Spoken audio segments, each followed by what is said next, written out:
So my bookshelf has recently become a problem, mainly this. Hi.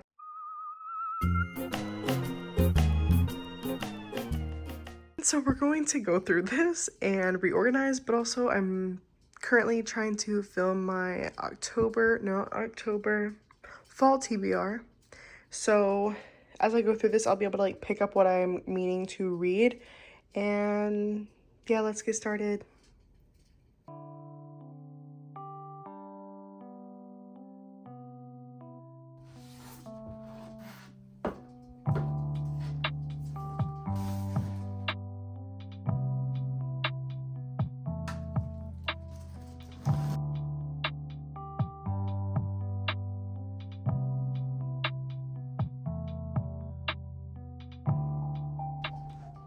So I have all my books out. I have a few that are over already by like the area that I film at, set up, ready to go for TBR. Also, apologies if you can't hear me well. I still have yet to get a good mic. I tried one out and it would not connect to my phone, and that is like what I'm currently filming on and will probably continue to film on for a long time. So until I get a good mic, I probably won't be changing my like recording setup for a long time, just because I need the phone really close to me. I probably won't go into like too much detail of the books while I'm like separating them out, but basically I'm going to divide them into categories in the sense of if they're the same author or if they are more for like winter TBR. I would like to kind of like go ahead and put that in a little section and like in a crate, and then put fall TBR in a crate. So I'm like, once I'm done with this, I can just go over there and film the TBR real quick, and obviously put everything back and organized nicely. Definitely going on the TBR. This is for October. So this one's for winter. I was going to read this last year. I did not because I am a terrible reader. My Darcy Coates book. I actually have yet to read any of her books, but I just kind of became obsessed with the way that she wrote in Ashburn House, which I didn't even finish yet. And so yeah, I decided to get all of her, not all of her books obviously, but I started to collect her books, and once I read these, now like kind of decide whether or not I want to continue. But yeah, I'm already like obsessed. So this is definitely going to be part of my winter TBR because I just kind of like the dark cozy vibes for winter. I had a phase where I was really into like royal history. I still am, but so I have The Tudor Conspiracy, Elizabeth and Mary. This one is a little more difficult to read, I would say.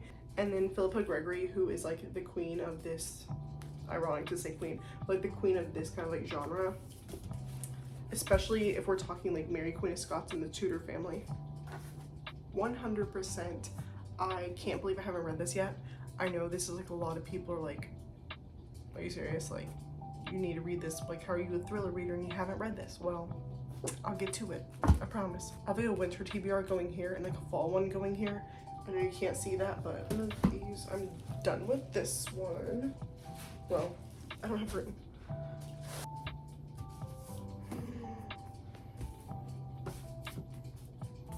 This fall TBR is already getting tall, and I still have books over there to do. Oh goodness. Why did I do this? Oh, I haven't taken the stickers off, but I got the new like Stephen King covers. They're so cute. They have a few in this style and like this vintage, but I was really picky about, I've always wanted Pet Sematary with the cat in the front, like that cover, but I could never find it in stores. So the fact that they came out with a new one with that same style made me so happy. And then I really like the cover for this one, but not necessarily like the others. I was kind of feeling iffy. They did have Carrie. I liked that cover, but I already have this Carrie, so I feel like it doesn't make sense for me to buy more than one. And just overall, like, I feel like this looks nice together. Like, this looks nice and vintage, but like intentional that it's mixed match, you know? So I'm not mad. But yeah, I would probably like to read one of these during the fall. This is so winter, and one of my favorite movies, in case you're curious. This is going into the maybe pile. I do have a maybe one going. Yeah, this is getting tall enough for you to see it now. I love this book so much. I have no words. I love it.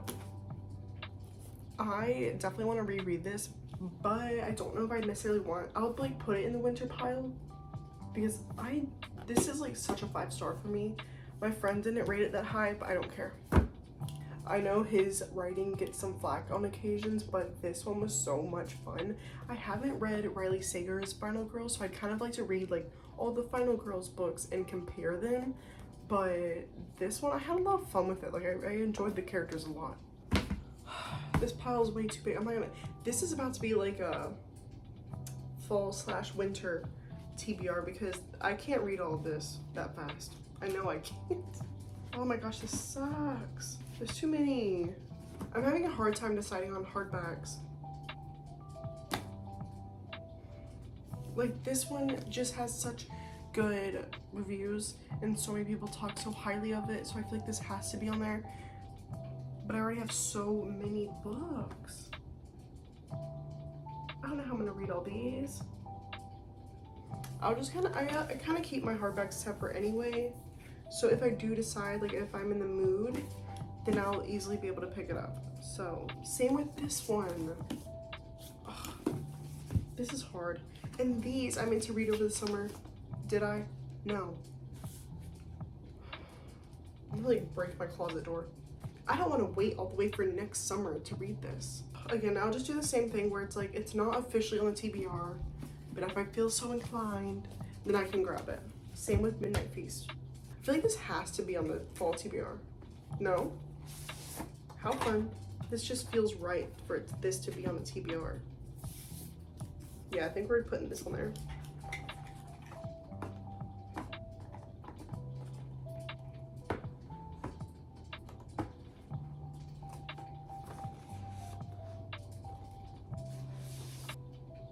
I have too many books.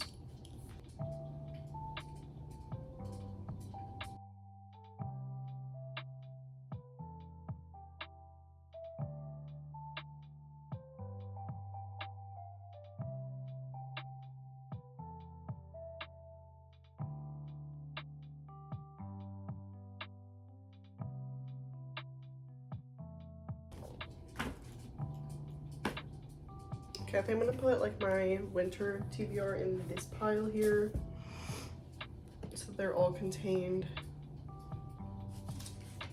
together. So basically this one is like random books / books I've read. This one is fall TBR, and then the one up there is like Disney books, manga, and Twilight. I guess I'll go ahead and put everything up and then film TBR.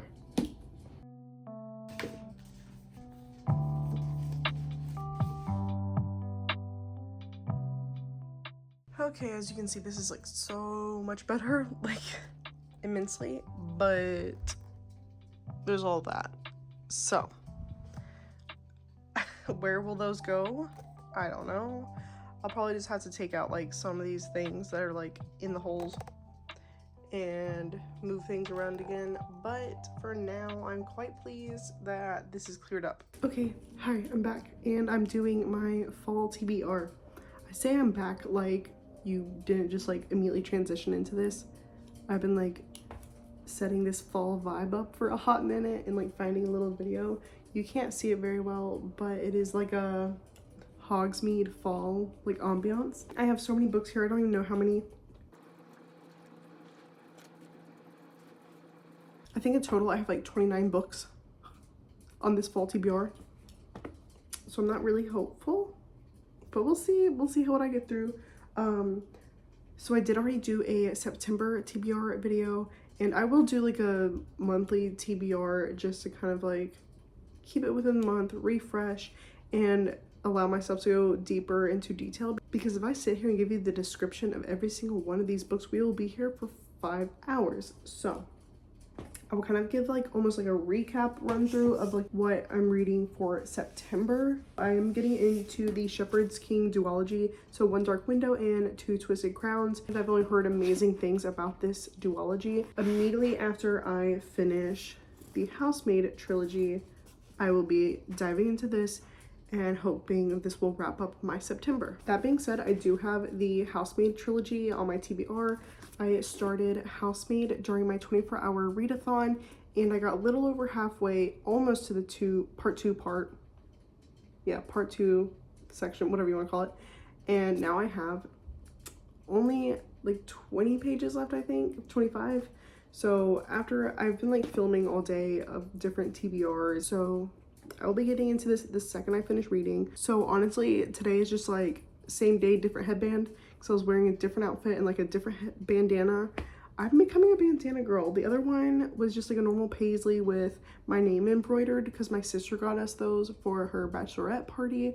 And this one just has like a bunch of mushrooms, moths and acorns. It's really cute in fall, so I thought it was fitting. Okay, so yeah, Housemaid. I feel like I'm just like flying by that. I'm sorry, but I need to. So this maid is getting a little too obsessed with this family. The wife and her clash very often. She kind of wants to be like, okay, what is it like to steal her husband, her life, etc. Like, she doesn't deserve this. She treats me like trash, which she does. But there are twists, amazing twists. And before it's too late, she's locked in the attic. That's all I'm going to tell you. And then for One Dark Window and Two Twisted Crowns, again, I obviously haven't read it, so I don't know anything but the blurb, but she needs to protect herself within this kingdom, and in order to do that, she has to use the monster within her called the Nightmare. And during her journey, she finds this mysterious man who is actually the king's nephew and is wanted for treason. So I'm so excited. Okay, and two more that were on my September TBR is Nightmare King and Hide and Seeker. Z returns from being gone after a year, and in order to celebrate, they're playing hide and seek, but slowly the kids disappear one by one, and all they know is to hide from the Seeker in the world that Z was mysteriously in for a year. And then the Nightmare King, one day he's playing tag, the next he's like back from the dead. He cannot fall asleep, or he will be within this nightmare realm where the Nightmare King reigns. He realizes his friend and sister are in trouble. Though he can't stay awake forever, he needs to kind of face his nightmares and hold on to that hold on to his good side in order to defeat the Nightmare King. Okay, next up is How to Sell a Haunted House by Grady Hendrix. I've only read, I don't have it on me, I've only read his Final Girls support group, and I actually really enjoyed it. I thought it was really fun. I liked all the callbacks to different slasher films. I know people have their issues with some of his books, but I mean, since I enjoyed that one, I'm excited for this one. I know my friend wasn't crazy about it, but her parents, what's her name? Louise's parents die, and she has to get her parents' house ready to sell, and she's kind of dealing with the aftermath of obviously her parents' death. She's not really ready to go through her mother's like obsession with like puppets and dolls. So I have heard like there is a lot of like puppet stuff going on in this, and having to like manage her brother who's never left the hometown and just resents her for being successful because he just like ditches every job he's ever done or gets fired. So yeah, I'm excited about this one. I did hear like it's kind of like a story of grief. So I mean, obviously with her parents dying, but it's kind of like an underlying focus of the story. So it'll be kind of interesting how that ties in with like the hauntings that are happening. But if you've read that one, please let me know. I know that's like an iffy one for a lot of people. The next one is Meddling Kids by Edgar Quintero. I am beyond excited for this one. I was only going to buy one book the day I went into the bookstore. Famous last words. Because I saw this and I was like, oh, that's so fun. Like, I love the colors. And then I saw Meddling Kids and I immediately sprinted and picked it up. I love, love, love anything to do with Scooby-Doo. I don't care how old I am. I will take that little dog to my freaking grave. There is nothing better than Scooby-Doo, and I can rant, and I may rant. Maybe not today. All I'll say is it has everything. It has humor. It has horror, it has mystery, it has romance, it literally has fantasy. Like, it literally has everything you could ever want in a show. Everything. The dynamic between the characters is always really fun and like just witty humor. Like, I love it. I have seen literally every version that is known to man. I rewatch like the original series all the time. Like when I come home and I'm like eating and just like bored and need something to watch, it's either Psych or Scooby-Doo. If you have never watched Psych, please like do yourself a favor. But anyway, Meddling Kids. I'm just beyond excited for this. So it's not exactly like Scooby-Doo like the characters, but it's a group of kids who are like solving mysteries within their town, and they of course have their dog. In this, it is a freaking Weimaraner.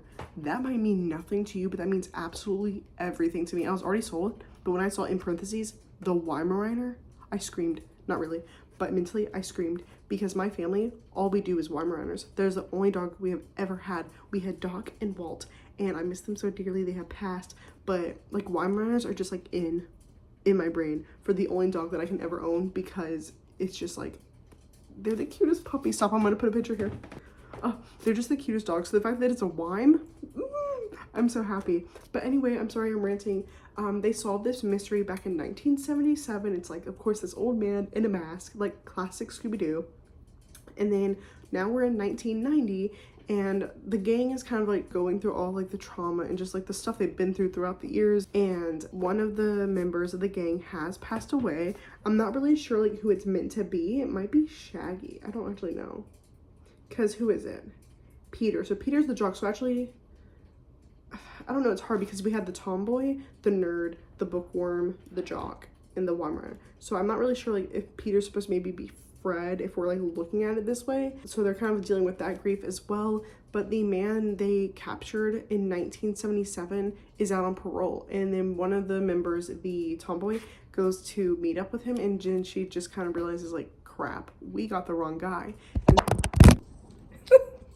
So my phone just like crashed into the wall, fell off my little setup, plus it died. I'm dealing with the most. Back to Meddling Kids. I don't even know where I left off. Realized that, oh, we got the wrong guy all these years ago. So they're kind of like having to re-solve the mystery and like where they went wrong and what actually happened in 1977. Next, Clown in a Cornfield. This is definitely on my October TBR. So like, I said 29 books because I only had 27, so I need to still buy Clown in a Cornfield, Friendo Lives, and then Clown in a Cornfield, The Church of Friendo, which just came out not too long ago. Quinn Maybrook just wants to make it to graduation, but she might not make it to morning. When Quinn and her father moved to a tiny town with a weird clown for a mascot, they were looking for a fresh start, but ever since the town's only factory shut down, Kettle Springs has been cracked in half. Most of the town believes that the kids are to blame. After all, the juniors and seniors of seniors at Kettle Springs High were, after all, I'm gonna start sweating. Most of the town believes that the kids are to blame. After all, the juniors and seniors at Kettle Springs High are the ones who threw the party where Arthur Hill's daughter died. They're the ones who set the abandoned factory on fire and who spend all their time posting pranks on YouTube. They have no respect and no idea what it means to work hard. For the kids, it's the other way around. And now Kettle Springs is caught in a constant battle between old and new, tradition and progress. It's a fight that looks like it'll destroy the town until one homicidal clown with a pork pie hat and a red nose decides to end it for good. Because if your opponents all die, you win the debate by default. I mean, what more do you need? It's very like Children of the Corn. I don't know, like I know I just spoke about like Scooby-Doo. It's giving that. Like this could be a Scooby-Doo plot, just saying. Anything can be a Scooby-Doo plot. Next one, Silent Patient. I really don't even want to read the back of this. I don't even know if I ever have actually, because I don't want a single thought. I think I've said this before in some other random video. I love to have my own theories about what is going to happen to these characters or what the twist is, all that. With this one, I know it's one that everyone highly recommends. It's probably one of the most recommended thriller mystery books out there. I genuinely, I don't want a single theory. I don't want a thought. I don't want to take any notes when I read this. Like, I don't. I just want it to be purely shocked. Okay, as I was saying before I got cut off, because my phone went out of storage again. I just have too many videos on my phone because I record concerts and whatever. I just don't want any thoughts, so I'm not going to read the back. If you don't know what it is, you can look it up yourself, because again, I don't even want to read the back of it because I don't want to know. Okay, the next one is The Wives. This man has 3 wives. None of them know each other, but he spends like, what is it, 1 day a week with them. Yeah, only 1 day a week. Ridiculous. The main wife finds a note in her husband's like laundry from Hannah, who is one of these other wives, and they're going to meet up at a certain time. And then she finds this woman Hannah befriends her secretly. Hannah has no clue who she is, that she's like one of these other wives. And then she finds out that she's being abused, but obviously it'd be by her own husband, which she's never known him to be violent. She's kind of like snooping into Hannah's life, trying to like find more out about her husband and discover who this third wife is. So I'm really excited for this. I feel like there'll be like a pretty good twist in it. I haven't heard many people talk about this, but again, this is one that I wouldn't want spoilers for, because I think like there is obviously something going on with that third wife. Okay, another one that I have is The Hacienda. I am really excited about this one. I can't remember the name of the movie, but I'll look it up because it's easy to find, and I'll put it here. This book reminds me a lot of this movie, even though I haven't read the book yet, just like the premise of it. So during the overthrow of the Mexican government, Beatrice's world is just completely destroyed. Like her home is destroyed, her father is executed, just terrible events keep happening to her. But then Rodolfo proposes to her. That's hard to say together. And she's like, okay, this is fine. Like, I have a home now. This is great. But she's kind of worried because there's a little bit of a mystery behind his first wife's death. When she's there at the home alone, because he's off now, she just feels like she's being watched. There's a presence. Like, it's just like unsettling. It almost feels like the wife might still be lingering there. This house is not giving her the security she thought she was getting initially. And she does find an ally within this priest, but he's not an ordinary priest. He's a witch. So I'm just excited for like that duo, what they'll uncover together and how they'll ward off whatever is actually happening in this, and figuring out Rodolfo's secrets. But I'm also curious like how that compares to the movie, even though they're not the same. I'm just curious how that ties in. Next one I have is episode 13 by Craig DeLuey. I believe that's how you pronounce it. I am such an avid like paranormal investigator show lover, whether it's like a YouTube channel or actual TV show. I'm obsessed. I'm that type that will watch the paranormal investigator show and fully believe them and like have fun with it, and then like right after immediately watch a skeptic or like commentator debunk everything they just talked about. Like, that's my vibe. I love it. Anyway, I'll just read the blurb for you. So, Fade to Black is the newest hit ghost hunting reality TV show. Led by husband and wife team Matt and Claire Kirkland, it features a dedicated crew of ghost hunting experts. Episode 13 takes them to every ghost hunter's holy grail, the Paranormal Research Foundation. This crumbling derelict mansion holds secrets and clues about bizarre experiments that took place there in the 1970s. It's also undoubtedly haunted, and Matt hopes to use scientific techniques and high-tech gear to prove it. But as the house begins to slowly reveal itself to the crew, proof of an afterlife might not be everything Matt dreamed of. First of all, the cover's stunning. You cannot deny. Look at how creepy. Love. This is written in such a fun way. So it's like, it's a TV show, so you have like the scripts in here, journal entries, just like different dialogues like that. Emails, text messages. Yeah, I'm so excited. Like it feels like a really fun read. So October for sure. Okay, next is Mother Thing by Ainsley Hogarth. I wanted to read this last year. Did I get to it? No. So this is for November because it's good for Thanksgiving, thriller because it's family oriented. Abby and Ralph move in with his mother, Laura. She's hoping to make a deeper connection with her mother-in-law, and after her hard childhood, she's like wanting that mother figure, and she has so much love to give to her husband, mother-in-law, and her favorite patient at this care facility she works at. But Laura, his mother, not having it. She's treating her terribly, and eventually she takes her own life. The mother does. Ralph goes into a depression. Laura is now haunting Abby, and Abby is now worrying about her favorite patient. Her name is, sorry I didn't say that, Mrs. Bondi. She's now almost like threatening to be taken away from the care facility by Miss Bondi's daughter. Sorry if I'm making this more confusing than it is. So she's trying to find a way to kind of rekindle everything, and it says Abby comes up with a chilling plan that will allow her to keep Miss Bondi, rescue Ralph from his tortured mind, and break Laura's hold on the family for good. All it requires is a little ingenuity, a lot of determination, and a unique recipe for chicken a la king. Like, very interesting. So that one just seemed kind of perfect for like fall and Thanksgiving time. The next one is one you've probably heard a bit about, which is The Watchers by A.M. Shine. This just got turned into a movie. The director is Ashana Night Shyamalan, who is M. Night Shyamalan's daughter.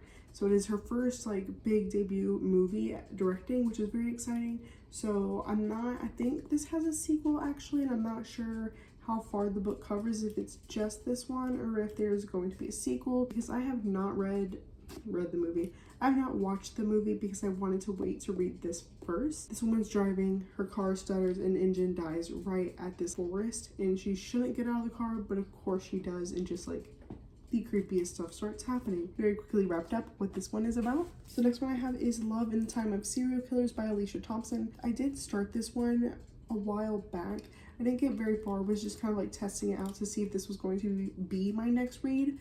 I was enjoying it, but I'm a mood reader, I get distracted easily, so I didn't finish up. I definitely want to get back into this fall. It is about a girl who is having to go back to her childhood home and clean it out because her father has passed away, kind of dealing with her brother as well. And she is a true crime junkie, like, not crime junkie. She's very into true crime and reads about it, listens to all the podcasts, all that. And she is convinced that her new neighbor, Sam Dennings, is, I didn't say her name, sorry, Phoebe Walsh. She's convinced that Sam Dennings is a serial killer. He just is very normal, but she thinks there's something more to him. And it says, it's not long before Phoebe realizes that Sam might be something much scarier, a genuinely nice guy who can pierce her armor and reach her vulnerable heart. So this one's like a thriller mystery romance, which I did just read How I'll Kill You by Ren DeStefano. I loved that book so much, so I'm kind of hoping to get like another like thriller romance vibe from this. Okay, and then I have Hot Voodoo by Nicole M. McNamara. This one I picked up along with these next two I'll be discussing at the Books and Brews event here in Orlando, which was to support Banned Books Week and different local authors. And it's about a woman whose little sister was kidnapped 3 years ago right out of her room in broad daylight, and she's heading back home to New Orleans and just kind of moving through the motions of all that has happened, trying to discover what is happening. And it is like a thriller mystery romance, so really excited to try out a few like different like romances going on. Like that's kind of fun for me, but of course I need a dark element, so this will add to that. I was worried about the pronunciation of this last time, and I'm worried about it again, but Hattie Vavasseur by M. Rebecca Wildsmith. This author was so sweet and just so passionate about her writing, and it just instantly made me want to buy her story, so buy her book. So I did get the bookmark for the second book. She had like the little bookmarks designed for this one and the second one, so it's like designed after that one, the cover for it, which is super cute. This one is set in the 1930s in Egypt, and this one's 1920s. She's just trying to discover the murder of this American salesman, and she's like dealing with the enigmatic and volatile master of the house, and then a flamboyant medium. Like she just has like a lot of people surrounding her that seems like will take her on such a fun little mystery here. So I'm really looking forward to this read and already wanting to pick up the next one, because I just love when these mysteries and thrillers are set in a different time than we are used to. And so the fact that this is 1920s and the next one's in the 30s but in Egypt is so exciting to me. And the last one I picked up during that event was A Deadly Game by Gail Brown. This was one I knew I wanted to pick up the second I got there. This one is about a mother who is testing how far she'll go to protect her son. So a fraternity brother is missing, and she joins the search party and finds her son's ID, which is obviously evidence, but she withholds that and is trying to decide like how far she'll go to protect him, if he's worth protecting, all these things. And the author said that her messages are definitely open for me to come back to and let her know if I could predict the twist or not. She said so far nobody has, so I'm really looking forward to hopefully solving it, but we'll see. You might have seen me talk about this before during my 24-hour reading challenge. I did not get to it, so I definitely want to get into it this fall. So Woman in the Garden by Jill Johnson. I am really looking forward to this one. The woman has a botanical garden with all these poisonous plants, and they're her babies. She loves her garden to death, but she finds out that the woman across from her, she's basically spying on her. I don't know why I'm saying basically. She literally is. She has a telescope and is spying on her neighbor, what's her name? Sorry.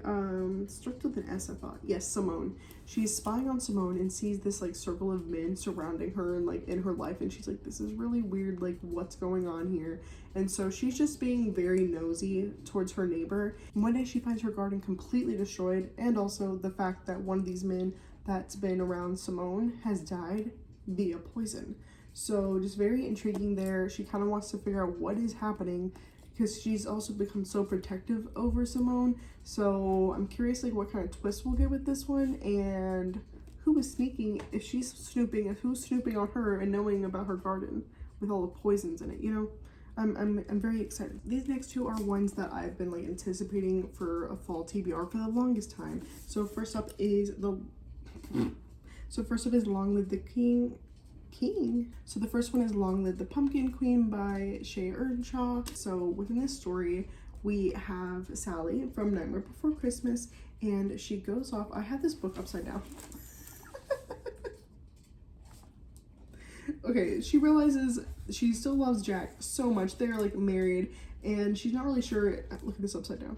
She's not really sure if she's excited about all these new duties she has within this world, and so she's like, okay, did I just like give up my like prison of a life I had with Dr. Finkelstein to this new life with Jack? Now that Jack is putting her in this little cage, but just like the being a pumpkin queen, like all that entails. Quickly, her and Zero are swept away into the dream world, you know, like the tree with the doorway. I think we kind of go back to that like scene in that area, and she's taken into a dream world. And once that happens, she unknowingly sets in motion a chain of sinister events that will put her future as pumpkin queen and the future of Halloween Town itself in jeopardy. Can Sally discover what it means to be true to herself and save the town she's learned to call home, or will her future turn into the worst, well, nightmare?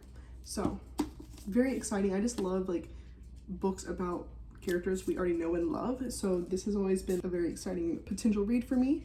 And then the next is Raising the Horseman by Serena Valentino. So I have read her other books, a few of them, about the like Disney villain backstories. So this one's really exciting. That's like completely different. So within this one we have Kat Van Tassel, but she is a descendant of Katrina Van Tassel, like the original. And we're in Sleepy Hollow. There of course is the legend of the horseman. Because she has this deep ancestry within this town, she's obviously held to a certain standard and expected to live a certain way and marry this long-term boyfriend. But then she meets this girl who just completely changes her thinking process and like opening her up to these legends and who she might potentially love, all those kind of things. It's just like a really exciting adventure through like a story we already know and are excited about, but putting like twists on it. When Kat is given the original Katrina's diary, a new legend begins to take shape, one that weaves together the past and the present in eerie ways. So she's basically uncovering this 200-year-old secret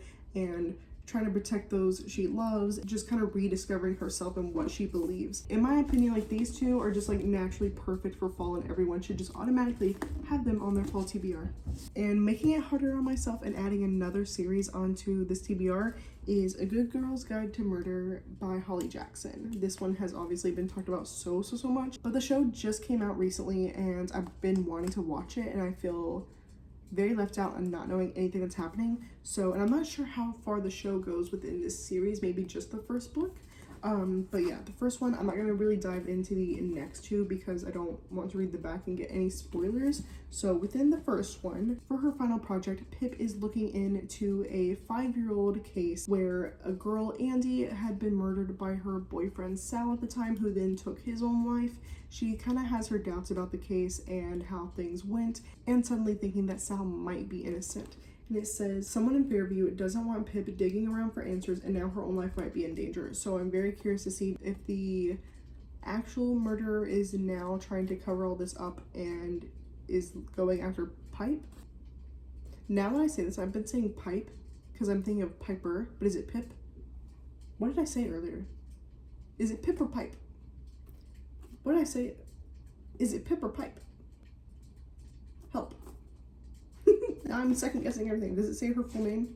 Is it Piper and she goes by Pip? Oh, okay. Pippa? Oh, so it's Pip.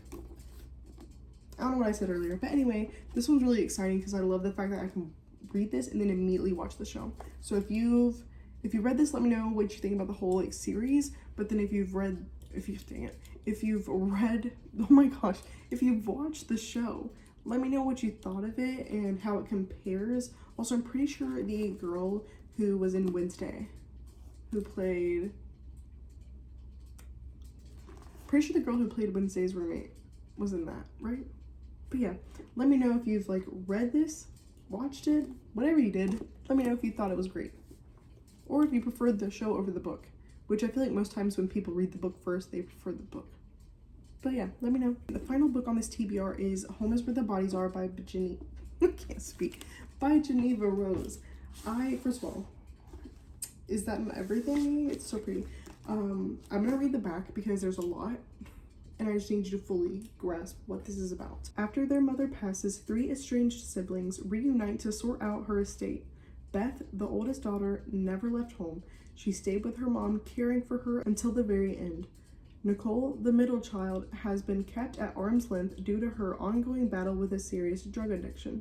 Michael, the youngest, lives out of state and hasn't been back to their small Wisconsin town since their father ran out on them 7 years before. While going through their parents' belongings, the siblings stumble upon a collection of home videos and decide to revisit those happier memories. However, the nostalgia is cut short when one of the VHS tapes reveals a night back in 1999 that none of them have any recollection of. On screen, their father appears covered in blood. What follows is a dead body and a pact between their parents to get rid of it before the video abruptly ends. Beth, Nicole, and Michael must now decide whether to leave the past in the past or uncover the dark secret their mother took to her grave.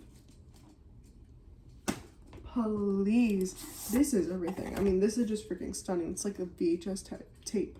Like, what more could you possibly need? Like, I just love when hardbacks have like a design, which is very rare, to be honest. Like, it's so pretty.